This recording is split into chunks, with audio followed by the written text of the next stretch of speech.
I'm Matt Gelka in Washington, where there's a shakeup at FEMA after the now former acting administrator broke with the president and the administration on the future of the agency. Thank you very much, Mr. Chairman. The week started with Homeland Security Secretary Kristi Noem emphasizing to Congress that the Trump administration wants to cut the Federal Emergency Management Agency. President Trump has been very clear since the beginning that he believes that FEMA and its response in many circumstances has failed the American people, and that FEMA as it exists today should be eliminated and empowering states. The next day, FEMA's acting administrator, Cameron Hamilton, told lawmakers things could be done better, but getting rid of FEMA entirely was a mistake. I do not believe it is in the best interest of the American people to eliminate the Federal Emergency Management Agency. By Thursday, Hamilton was out of a job after breaking with the president's view on the federal government's role in disaster management.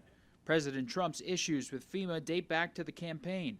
He was a constant critic of FEMA's response to hard-hit areas in the path of Hurricane Helene, accusing the agency of mishandling money meant to be used for disaster help. They spent a lot of money on bringing illegal migrants, people that came into our country illegally, and taking them in, and all of the money they've spent, numbers that nobody can even believe. So they don't have any money for the people that live here. A FEMA worker was also fired for telling her team to avoid houses with Trump signs during hurricane aftermath, saying it was part of de-escalation protocol.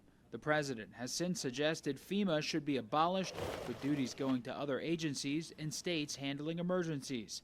Critics say that could be wildly inefficient and catastrophic. FEMA doesn't have a lot of resources. It's DOD that's got the resources. Other agencies, FEMA organizes that and brings it.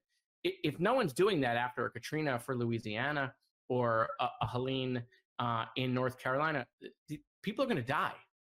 And these places are not going to have a good response, and they're not going to recover. Department of Homeland Security Assistant Secretary for Countering Weapons of Mass Destruction, David Richardson, will be in charge at FEMA in the interim, with the fate of the agency possibly hanging in the balance. Reporting in Washington, I'm Matt Gelka.